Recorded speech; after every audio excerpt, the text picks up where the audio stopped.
다음날 이제 분봉을 보겠습니다. 분봉에서의 매매를 한번 살펴보도록 하겠습니다. EKO로 만들어줬다고 그랬죠. 그죠? 모든 구간을 다 흡수를 해서, 갖고 있었고요.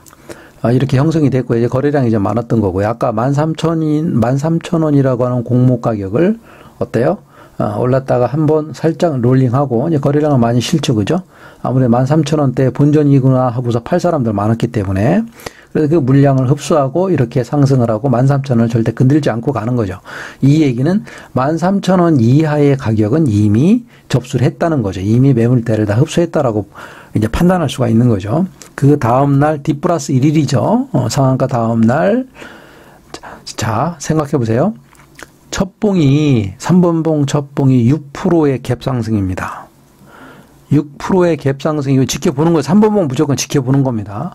3번봉을 지켜봤더니 6%의 갭 상승이고 하락해서 저가가 2%까지 내려왔어요. 그러니까 4%의 변동성을 보인 겁니다. 4%의 변동성을 보이는 음봉인데 음봉의 거래량을 보면 거래량이 얼마냐면 260만 주입니다. 260만 주에 3분 동안 터졌어요.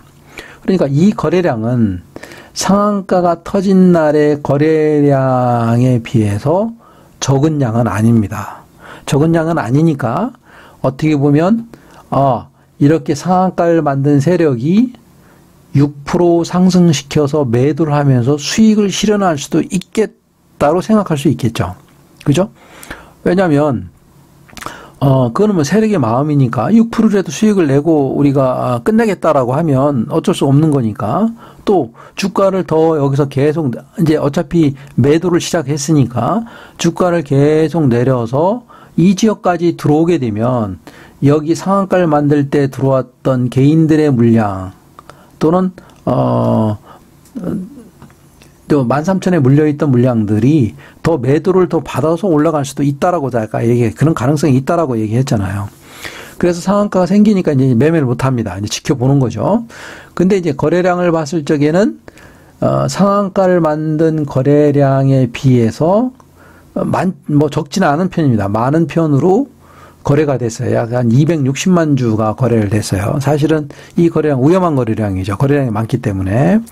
자, 그래서 이걸 매도로 볼 수가 있습니다. 그러면 주가는 하방 압력이 강해서 주가가 내리겠구나.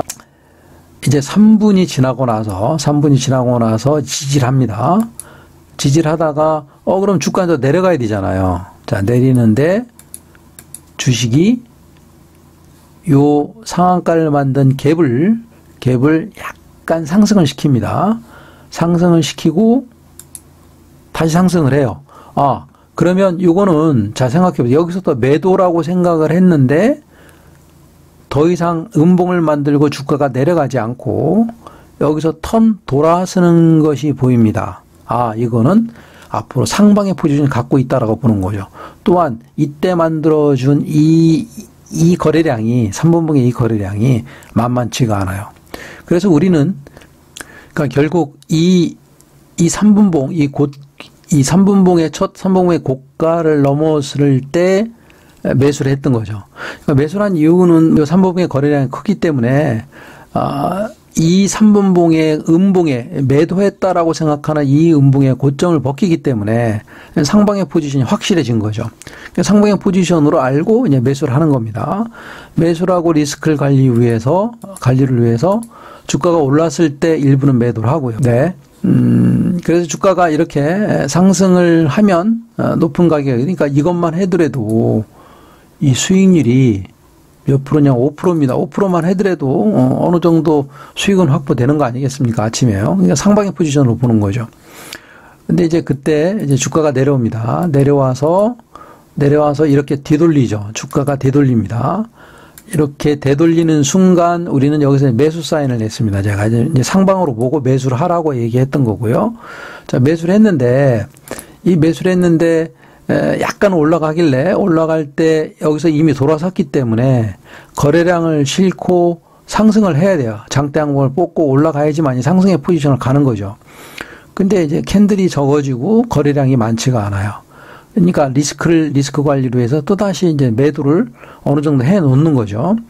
그래서 이제 매도하라고 제가 이야기를 했던 거고요.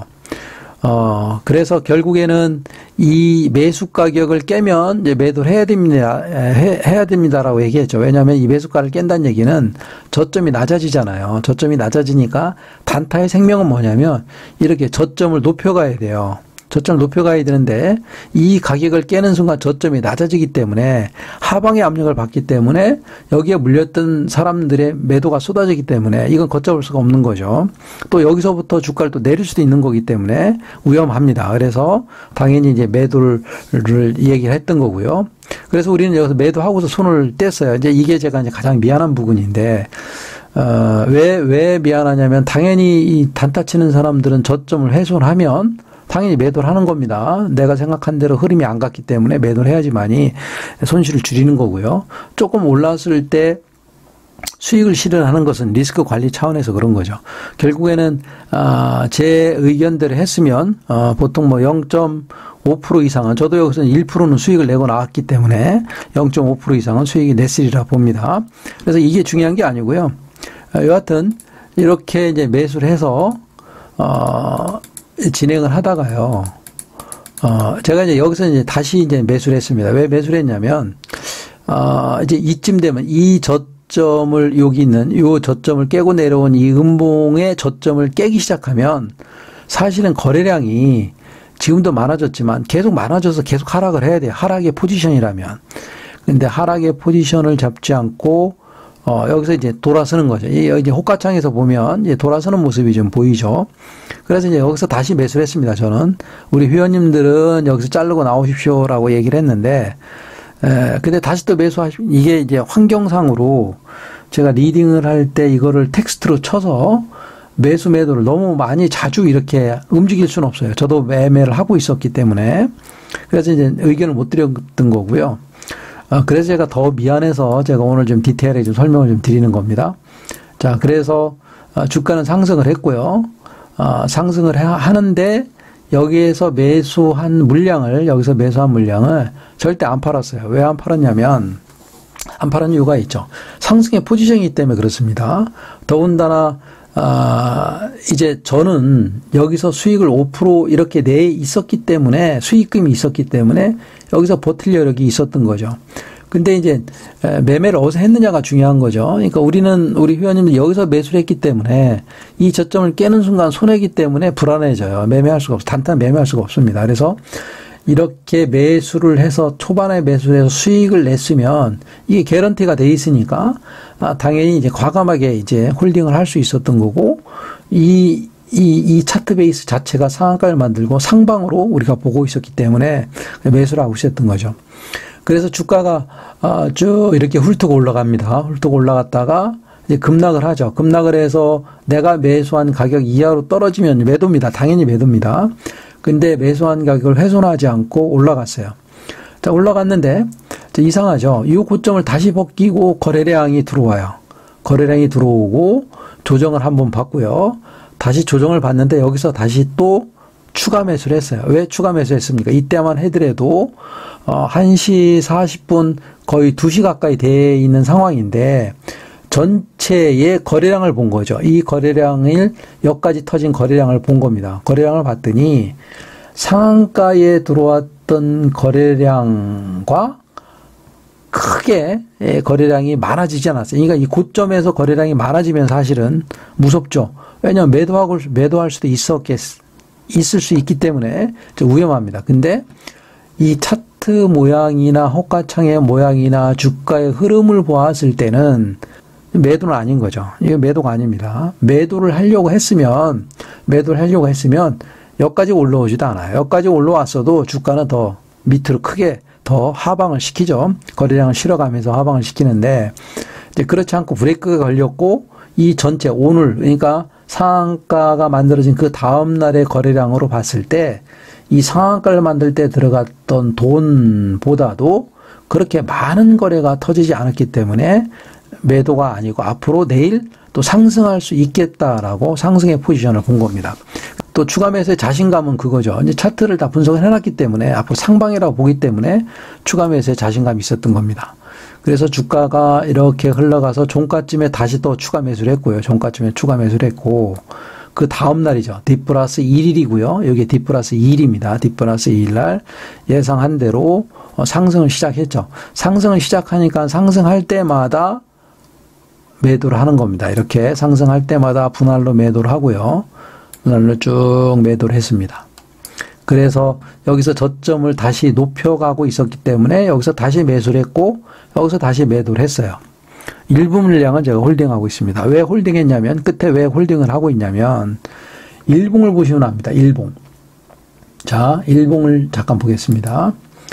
그래서요. 요 상한가를 만든 요 거래량보다도 이날 만든 이날 그러니까 2월 7일 날 만든 거래량이 더 적잖아요. 그죠?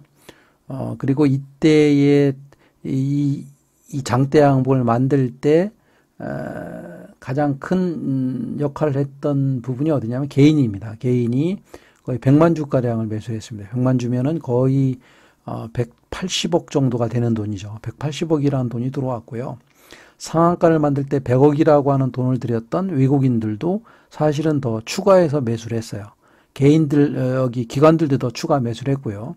그래서 이 가격대에서는 하락하기가 조금 어렵지 않느냐. 상승의 포지션을 갖고 있다고 보고요. 만에 하나 내려오더라도 13,000원에서 지지하고 올라가야 될 것 같습니다. 또한 마찬가지 이 로봇주의 대장주는 레인보우 로보틱스입니다. 레인보우 로보틱스 잠깐 볼까요?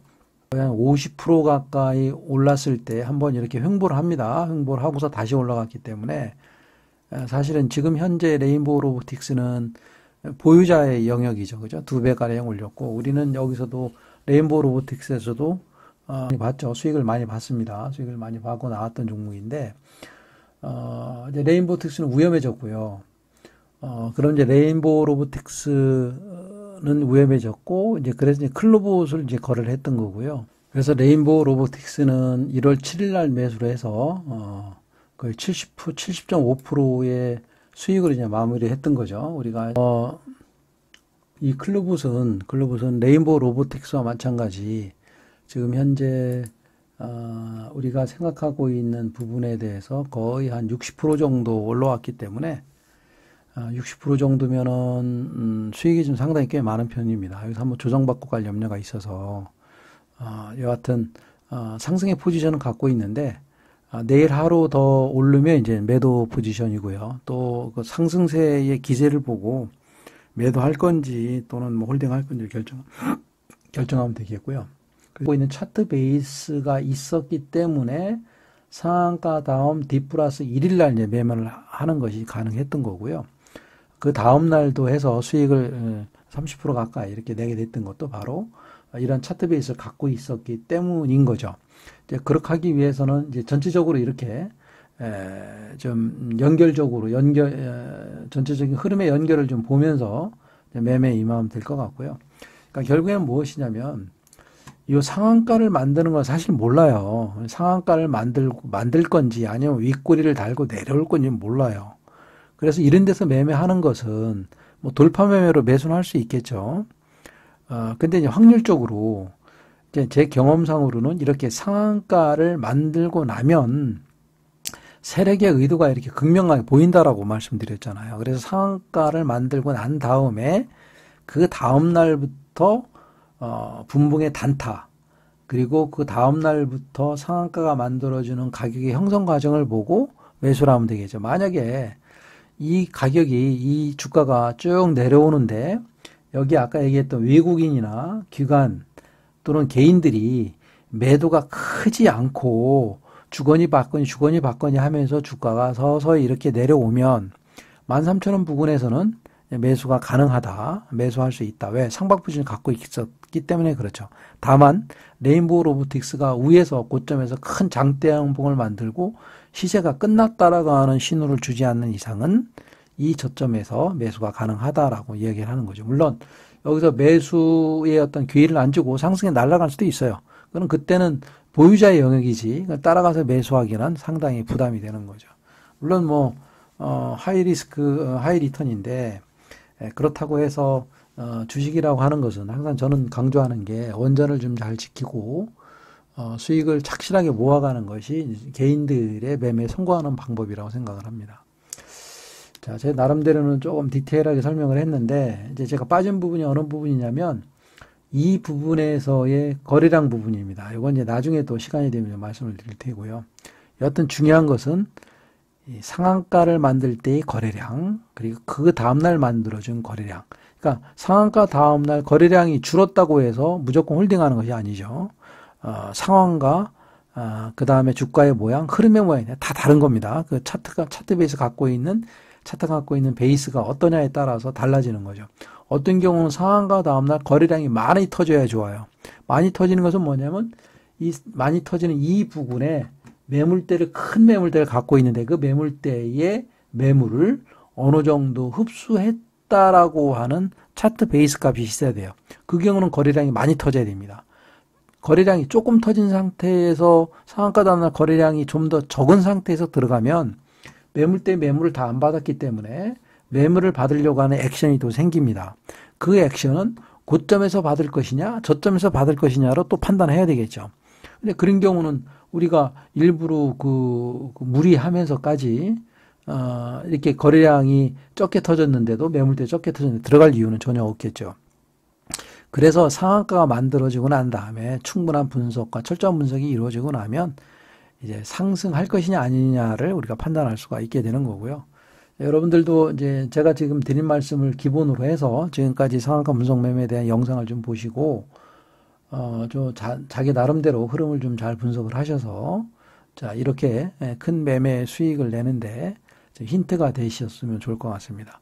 저희 그 리딩방에 좀 들어오셔서 질문도 좀 하시고 그 내용을 저와 같이 공유하시면서 수익을 내시는데 큰 도움이 됐으면 좋을 것 같습니다. 자, 오늘은 길게 좀 얘기했는데 자, 여기까지 설명을 마치겠습니다.